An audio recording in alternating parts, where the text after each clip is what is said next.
RAS current affairs MCQs program में आपका स्वागत है। चलिए सबसे पहले देखते हैं पिछले प्रोग्राम के अभ्यास प्रश्न को। हुसैन सागर झील किस शहर में स्थित एक कृत्रिम झील है? आपके सामने ऑप्शंस हैं बेंगलुरु, चेन्नई, हैदराबाद या पुणे। इसका सही उत्तर होगा ऑप्शन सी, हैदराबाद। हुसैन सागर झील तेलंगाना के हैदराबाद में स्थित एक कृत्रिम झील है। इसे टैंक बंड भी कहा जाता है और यह मूसी नदी की एक सहायक नदी पर स्थित है। यह 5.7 वर्ग किलोमीटर के क्षेत्र में फैली हुई है। यह एशिया की सबसे बड़ी मानव निर्मित झीलों में से एक है। आज का पहला प्रश्न है, कौन सा डिपो भारत का पहला वाटर न्यूट्रल रेलवे डिपो बन गया है? आपके सामने ऑप्शंस हैं Sabarmati coaching depot, Kankaria coaching depot, Pune coaching depot या चेन्नई कोचिंग डिपो। इसका सही उत्तर होगा option B, Kankaria coaching depot. Gujarat के अहमदाबाद स्थित कांकरिया कोचिंग डिपो अपशिष्ट जल के पुनर्चक्रण और पुनः उपयोग के माध्यम से भारत का पहला वाटर न्यूट्रल रेलवे डिपो बन गया है, जिससे प्रतिदिन लगभग 1.6 लाख लीटर पानी की बचत होती है। अतः विकल्प बी सही है। आगे बढ़ने से पहले आपके लिए एक महत्वपूर्ण सूचना है।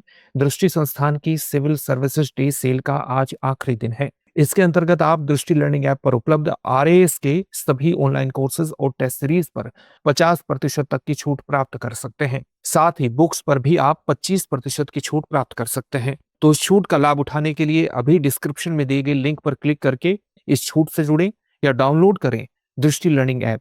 किसी भी प्रकार का डाउट होने पर 8750187501 पर कॉल जरूर कीजिए। आज का अगला प्रश्न है, मेघालय ने खासी और गारो के साथ साथ किस अन्य भाषा को राजभाषा का दर्जा प्रदान किया है? आपके सामने ऑप्शंस हैं हिंदी, असमिया, अंग्रेजी या बंगाली। इसका सही उत्तर होगा ऑप्शन सी, अंग्रेजी।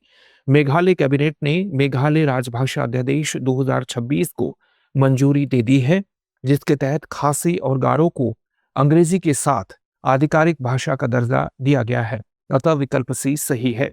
अगला प्रश्न है, वर्ष 2024-25 की अवधि के लिए 9वें प्रोफेसर एम.एस. स्वामीनाथन पुरस्कार से किसे सम्मानित किया गया है? आपके सामने ऑप्शंस हैं doctor C H. Srinivas Rao, doctor Ramesh Chand, doctor Ashok Gulati, doctor M S. Swaminathan. इसका सही उत्तर होगा option A, doctor C H. Srinivas Rao.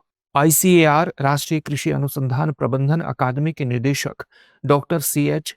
Srinivas Rao को भारत में जलवायु अनुकूल कृषि और संधारणीय शुष्क भूमि खेती में उनके योगदान के लिए 9वें प्रोफेसर एम.एस. स्वामीनाथन पुरस्कार 2024-25 से सम्मानित किया गया।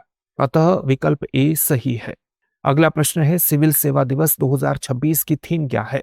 आपके सामने ऑप्शंस हैं समावेशी विकास के लिए डिजिटल शासन, विकसित भारत नागरिक केंद्रित शासन और अंतिम छोर तक विकास, पारदर्शी शासन के माध्यम से नागरिकों का सशक्तिकरण, नए भारत के लिए प्रशासन में परिवर्तन। इसका सही उत्तर होगा ऑप्शन बी, विकसित भारत नागरिक केंद्रित शासन और अंतिम छोर तक विकास। सिविल सेवा दिवस 2026 की थीम विकसित भारत नागरिक केंद्रित शासन और अंतिम छोर तक विकास है।